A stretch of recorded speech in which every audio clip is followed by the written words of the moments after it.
Olá, eu sou a professora Carol, aqui do Fervendo Resumos, e hoje a gente vai ter a nossa terceira aula de respiração aeróbica. Mas antes da gente começar, não se esqueça, se você ainda não se inscreveu, inscreva-se no nosso canal, deixa o seu like e compartilha assim o nosso vídeo ajudando a divulgar o nosso trabalho. Vamos relembrar da nossa última aula? Se você ainda não assistiu, volta aqui no canal, procura pela aula onde eu falo sobre glicólise, que é a primeira etapa da nossa respiração aeróbica. Quando a gente falou de glicólise, eu disse que ao final do meu processo, eu tive a formação de duas moléculas que eu vou chamar de ácido pirúvico ou piruvato. Vamos voltar um pouco mais? Comecei a minha respiração, quebrando a minha molécula de glicose num processo chamado glicólise e gerando duas moléculas menores. A minha glicose ela é uma molécula formada por 6 carbonos e ao final do meu processo de glicólise eu tenho a formação de duas moléculas de ácido pirúvico, cada uma contendo 3 átomos de carbono. O que vocês não podem esquecer é que a respiração, na verdade, ela se trata apenas de transferência de energia. Então eu vou pegar toda aquela energia contida na minha molécula de glicose e eu vou transferir essa energia até que ela seja convertida em ATP. Então eu tenho a formação ou os processos que acontecem, não se esqueçam, a minha respiração ela vai acontecer, ou a degradação da minha molécula de glicose, a partir de um processo que a gente vai chamar de descarboxilação, onde eu vou tendo a perda de carbono, desidrogenação, onde eu vou tendo a perda de hidrogênio, e fosforilação, onde eu vou sintetizando o ATP, que é a minha moeda energética. Lembra que a glicose ela é altamente energética. E se a minha célula utilizasse toda a energia contida nela de uma vez só, ou seja, imediatamente, minha célula ela não aguentaria e ela se romperia. Portanto, eu preciso degradar devagar essa minha molécula e produzir pequenas moedinhas energéticas, que são as moléculas de ATP, para minha célula utilizar essa energia na atividade metabólica. Vamos lá para a segunda etapa, então? Nós vimos que na minha glicólise eu tive a formação de uma molécula chamada ácido pirúvico ou piruvato, contendo 3 átomos de carbono em cada molécula. A gente não tinha falado ainda de descarboxilação. Essa molécula é a primeira que vai perder carbono. Nessa perda de carbono, eu tenho como produto, sendo liberado para a atmosfera, o CO2. Portanto, o meu ácido pirúvico, ele sofre descarboxilação, ele contendo 3 carbonos, e gera uma molécula contendo 2 carbonos, que eu vou chamar de acetil.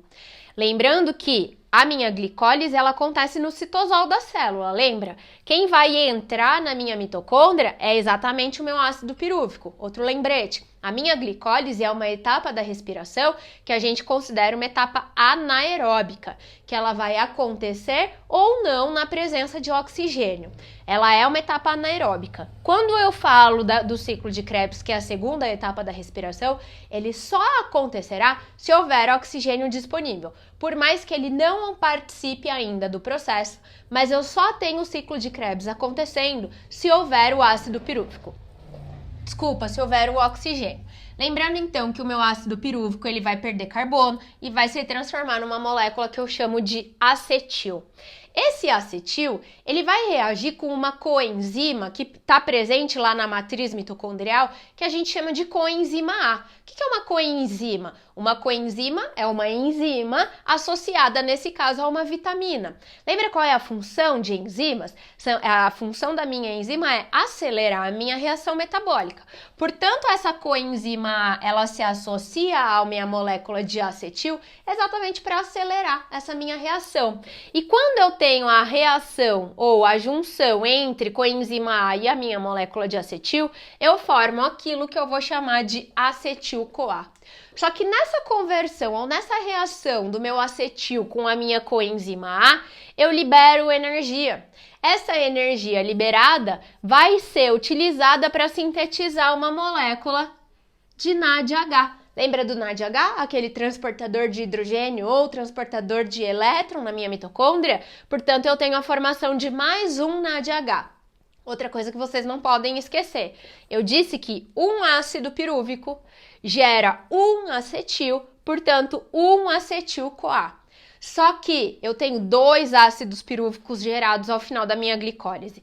Então, esse processo ele vai acontecer 2 vezes. Portanto, eu tenho a liberação, quando eu paro para contabilizar as 2 conversões, eu tenho a liberação de 2 moléculas de gás carbônico para a atmosfera e eu tenho a produção de 2 moléculas de NADH.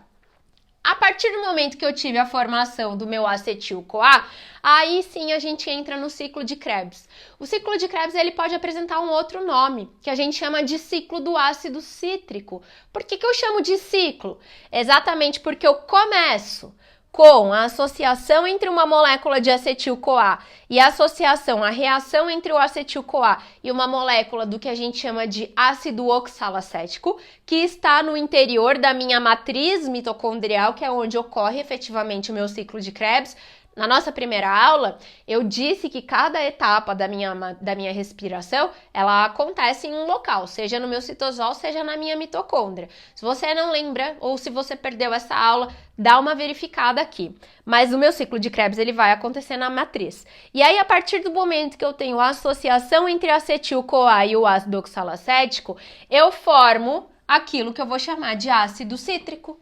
Portanto, eu posso chamar de ciclo de Krebs ou ciclo do ácido cítrico. Agora, presta atenção no número de carbonos. O meu acetil-CoA, lembra? Ele vem daqui. Portanto, eu continuo com uma molécula com 2 carbonos.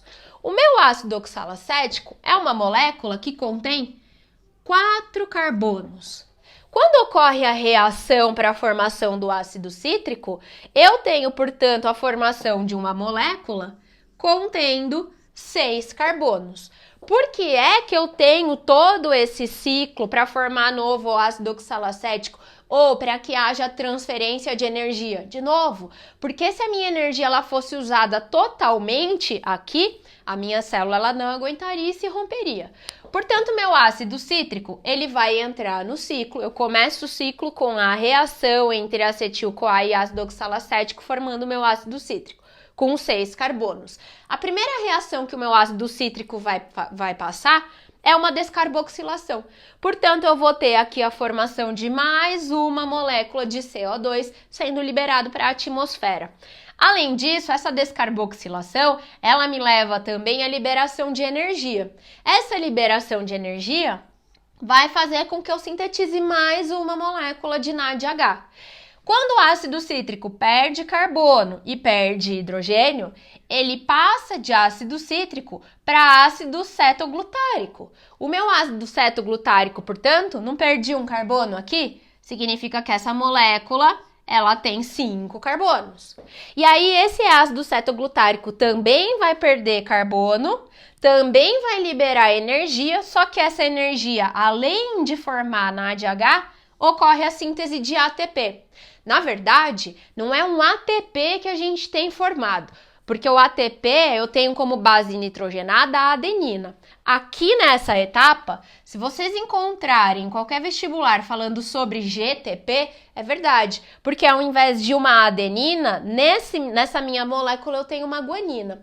Mas esse GTP ele transfere a energia para o meu ATP, portanto é verdade eu dizer que eu tenho a síntese de um ATP. Então vamos falar aqui que eu tenho, portanto, liberação de gás carbônico, formação de NADH e a liberação de um ATP. Esse ATP já pode ser imediatamente utilizado pela minha célula. Esse ácido cetoglutárico, portanto, perde carbono e aí ele vai dar origem ao ácido succínico.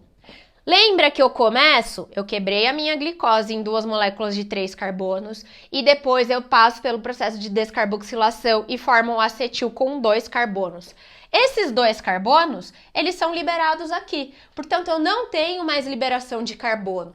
O gás carbônico final da minha respiração, ele já foi liberado, seja na conversão do ácido pirúvico para o acetil, seja aqui no início do meu ciclo de Krebs. Portanto, eu tenho a formação de uma molécula que eu vou chamar de ácido succínico e que tem 4 carbonos. Igual ao meu ácido oxalacético, lembra?